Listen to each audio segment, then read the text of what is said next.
So if you saw my last video, you know that I was kind of going through it last week, had a little bit of a rut, and I even mentioned that I just didn't feel like myself. And I think the main reason behind it is that I just stopped doing things that made me feel me. So I want to share all the ways that I'm going to try and find myself again, but this video will especially be helpful for you if you feel like you don't know who you are anymore. You no longer know what you like and don't like, and maybe just overall you don't know what you want in life. Diving straight in, the first thing I always ask myself is, have I been people pleasing? Because if I or you have been so worried about filling everybody else's cup when yours is only half full, it's gonna cause you to do and feel as if like you're not putting yourself as a priority. And people pleasing can look different in so many ways.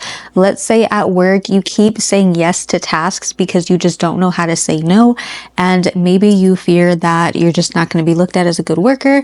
Maybe you just don't want somebody upset with you. This could be like after the holidays, maybe being with your family and you tried to set some boundaries. You said no to wanting to do certain things or talk about certain things, and you fear that they're going to be upset with you. It could even just look like maybe you had the day off and your partner asked you to do something and all you wanted to do was just lay in bed and be lazy to recharge your energy, because you feel like you need to do something for this person when your cup is still near empty. It's gonna make it really, really difficult. I think the biggest one, especially now with like the holidays in full effect, people are going out more, maybe some more vacation, and it's feeling like you can't say no to certain plans. Let's say your friends or whoever is constantly asking you to go out for dinner, for drinks, and it's getting to the point where it's not allowing you to do what you need to do for yourself.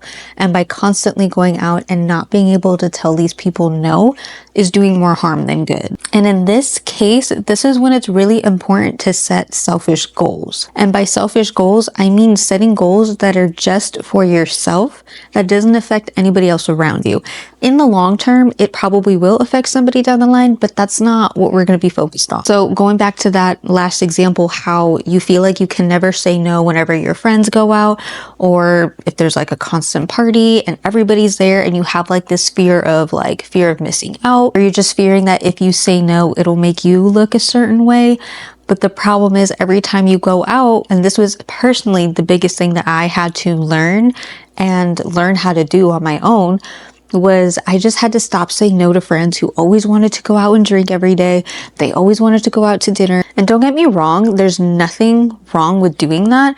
It's just every time I would do that, I would end up coming home at like midnight or like 1 a.m, because it was never just dinner. It was dinner and then drinks after and then another bar after that. And it felt like the whole evening was just taken up doing activities like that. My wallet was being drained. So by the time I would come home, I had no energy to get up early in the morning to go work out before I would go to work. My wallet was just crying. Like I didn't have enough money to start getting all the foods that I enjoyed. Like even the simple things of like just having a tub of ice cream in your freezer, that started to become a luxury because I was spending all this money. So setting a selfish boundary that looked like, for me especially, was if I didn't mind going out to hang with friends. That wasn't the problem. It was the fact that I would stay out too late. So I would always say, yeah, I'm down, as long as I can just head out right after dinner. My selfish goal that I wanted to do was I wanted to make sure I was in bed by 10. So that meant coming home by 9. So that way I could, take off my makeup, get into warm clothes, settle down, drink some hot tea, de-wine, so I could be in bed by 10. This is like an example of trying to set a selfish boundary. And if going out is still something that you don't necessarily want to sacrifice or give up, then open up your calendar, look at all the commitments that are already going to be there. Like for this month especially, there's Christmas, there's going to be New Year's coming up. What are the specific days where it's like, it's just a non-negotiable where you really can't afford to go out? Maybe on the day of payday, that's when you can have a little bit of lenience to go spend some extra money so you can go out, maybe go get drinks. But then maybe that following Friday, maybe don't do that.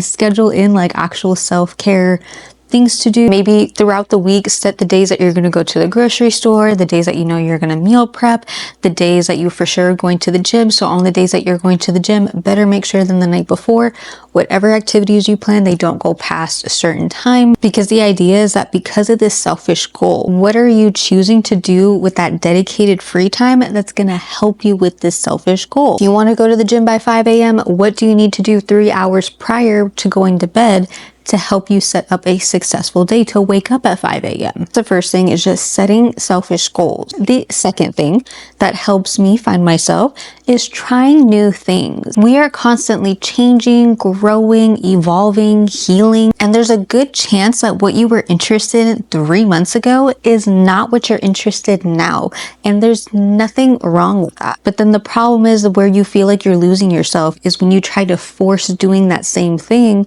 when you don't no longer want to, but you feel like you have to. So this could look like new workout classes, trying a different form of exercise. It could be exploring new hobbies, basically things that you never tried, because the problem is when you're stuck in this rut of not knowing who you are, what you want in life, it's because you haven't found what it is you even like to do. So let's say like 3 years ago, you were like, I would never try pottery, but now you have this free time and then you actually even have a pottery class that's like less than a mile from you.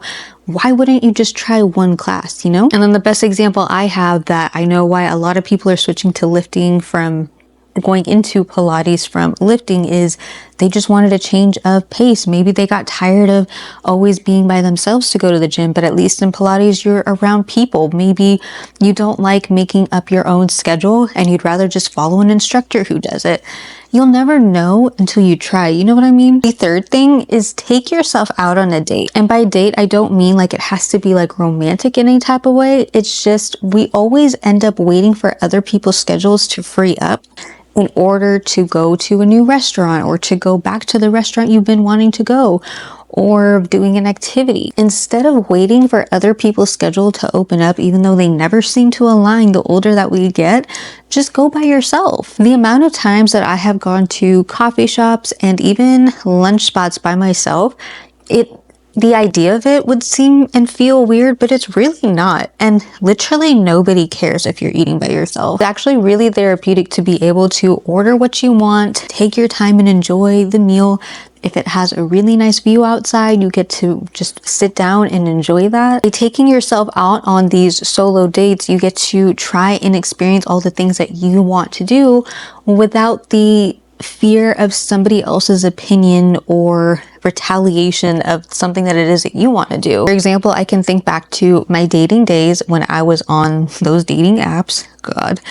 And I remember I really, really wanted to go to this Mediterranean spot. But this guy that I was talking to, he was like, I don't really want Mediterranean, kind of feeling more pizza. And I remember just being like, well, I mean, I guess like I sacrificed what I wanted just so he could have some dang pizza when I didn't even want pizza at the time. So it's just, it makes going out also more fun. You can dress how you want. You can do your hair, do your makeup. Like it's really therapeutic when you do it. Fourth thing is just change up your routine. The smallest tweaks that you do in your day-to-day life really can make the difference. For example, when I was working a 9 to 5 and I would have the days off from the gym, like those were my rest days, but it was still during the week. I found that if I just stayed in bed until I absolutely had to get up, it would not be a good start to my day. I would feel absolutely low energy. I just had no drive to even be happy at work. But when I set up, small little routines, face masks or anything like that, it's more just like, let's say you drink coffee every morning. Instead of trying to chug it on your way to your work commute, why not just set up some cozy vibes in the house? Like you could light a candle, you can put on like jazz music in the morning, and just sip your coffee. If the weather is decent or you get a lot of sunlight that comes in a certain part of the apartment, you can just sit in the sun while you drink. If you have a nice little porch with the sun coming down, go outside and drink it. And as those things get boring, then add in one tiny change. So if you got bored of drinking your coffee out on the porch, then try the couch. Once the couch gets boring, then go to somewhere else in the house. If all of that gets boring, then maybe opt in just for a morning walk. After you eat your breakfast, and make sure it's a nourishing, filling breakfast, go outside and go on a walk. My fifth thing that I do that kind of helps me find myself again is play tourist for a day.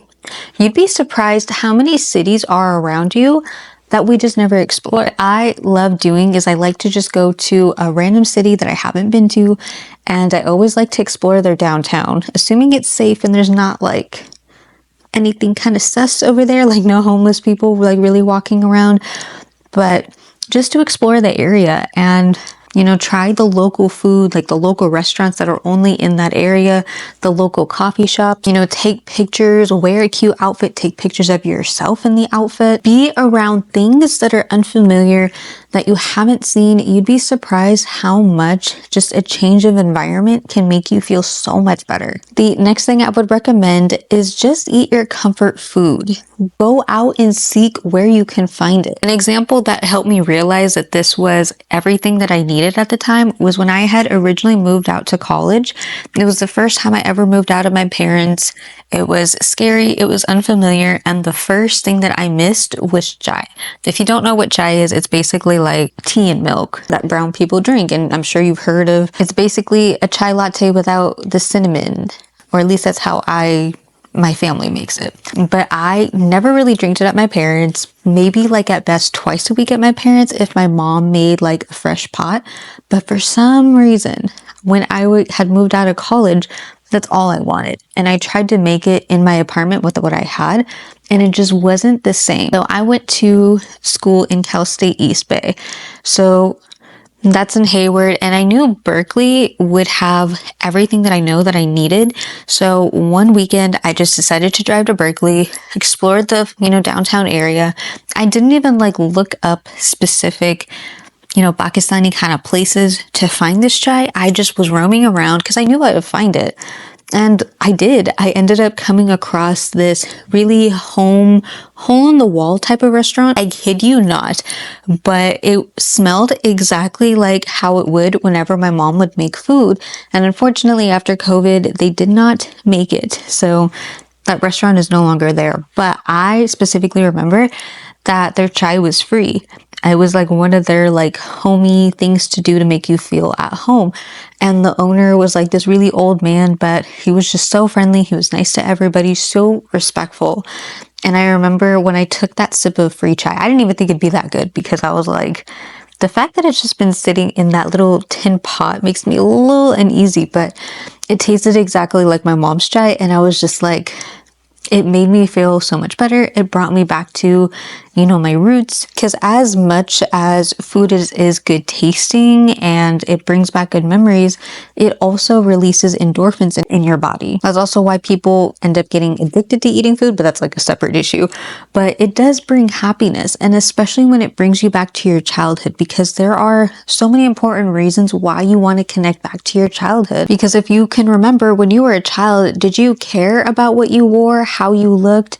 Did you care about how your friends looked, what color they were?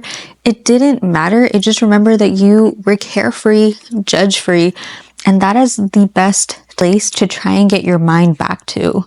There's something just so healing and therapeutic about it. Then my very, very last tip, and this is like last resort, but talk to trusted people and get their opinions. Ask the people who know and love you almost unconditionally. They know you just so well. Sometimes you feel like they know you better than you know yourself. And just ask them things like, when I was at my happiest, what was I doing? What was I wearing? What was I talking about? Was I working on something? Did I just get back from hanging out with somebody? When was it that I felt my most inspired and happiest self? Because I think we get so warped in our own mind, in our own thoughts, that we can't see outside of that. And it's one of those instances where it's good to have somebody else's opinion, but it's like an unbiased opinion because they just know you. They remember certain things about you or certain quirks about you. And like a personal example for me is whenever I ask my partner that, he's like, you're literally your most happiest and relaxed when you watch your favorite childhood movies. Now for me, a lot of it is like Disney kind of movies, like Ice Age and Mulan and, you know, all of like those older Disney movies. But he's like, I noticed that like you're just in the zone, you're happy, you're chilling. And ever since I got the Aura ring, by the way, you can track like when you're stressed, when you're engaged and all that. And I notice it myself too, that when I'm doing activities that feel like a chore, like I know I have to do it, it brings like a form of stress. But when I'm on Disney Plus and I watch all my comfort, you know, movies, it's like the most relaxed state. And one time I even remember that the ring thought I fell asleep because I was just so relaxed. My heart rate was just completely at level. And it just really shows that there are certain activities that you don't know you realize that you enjoy, or maybe you just forgot that you enjoyed it. If they end up being really helpful, or if it's just like something that just blew your mind, let me know in the comments. You subscribe if you haven't, and I will see you in the next video.